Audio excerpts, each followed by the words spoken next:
شہزادی مہتاب ایک عظیم الشان محل میں پیدا ہوئی جو بلند و بالا پہاڑوں کے درمیان واقع تھا۔ ان کا نام مہتاب رکھنے کی وجہ یہ تھی کہ ان کی پیدائش چاندنی رات میں ہوئی تھی اور ان کا چہرہ چاند کی طرح روشن تھا۔ مہتاب کی خوبصورتی اور ذہانت بچپن سے ہی سب کو مسحور کرتی تھی۔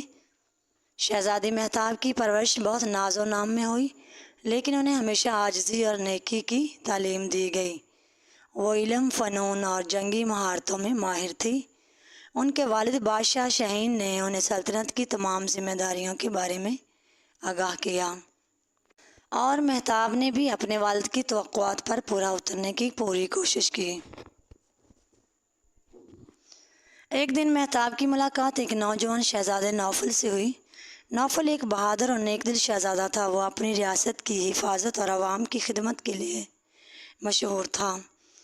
دونوں کی ملاقات ایک شاہی تقریب میں ہوئی اور پہلی نظر میں ہی ایک دوسرے کی طرف کھینچ گئے۔ ان کی محبت کی کہانی محل کے ہر کونے میں گونجنے لگی۔ شہزادی مہتاب اور شہزادہ نوفل کی محبت کے راستے میں کئی مشکلات آئی۔ ایک دن ایک بدماش سردار نے مہتاب کو اغوا کر لیا اور اس کا مقصد مہتاب کی خوبصورتی اور اس کی جائیداد پر قبضہ کرنا تھا۔ شہزادہ نوفل نے اپنی محبت کو بچانے کے لیے ہر ممکن کوشش کی اور اپنی فوج کے ساتھ اس سردار کے قلعے پر حملہ کیا۔ شہزادہ نوفل نے اپنی بہادری اور حکمت سے سردار کو شکست دی اور شہزادی مہتاب کو آزاد کروا لیا۔ اس جنگ میں مہتاب نے بھی اپنی جنگی مہارتوں کا بھرپور مظاہرہ کیا اور نوفل کے ساتھ مل کر دشمنوں کا مقابلہ کیا۔ شہزادی مہتاب کی آزادی کے بعد دونوں ریاستوں نے مل کر ایک عظیم الشان جشن منایا۔ شہزادی نوفل اور شہزادی مہتاب کی شادی ہوئی اور دونوں نے مل کر اپنی ریاستوں کو ترقی کی راہ پر گامزن کیا۔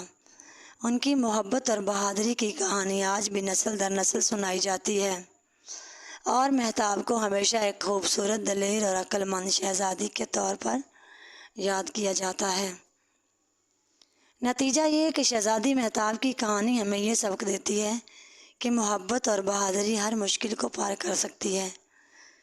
یہ کہانی ایک یادگار داستان ہے جو ہمارے دلوں میں ہمیشہ زندہ رہے گی۔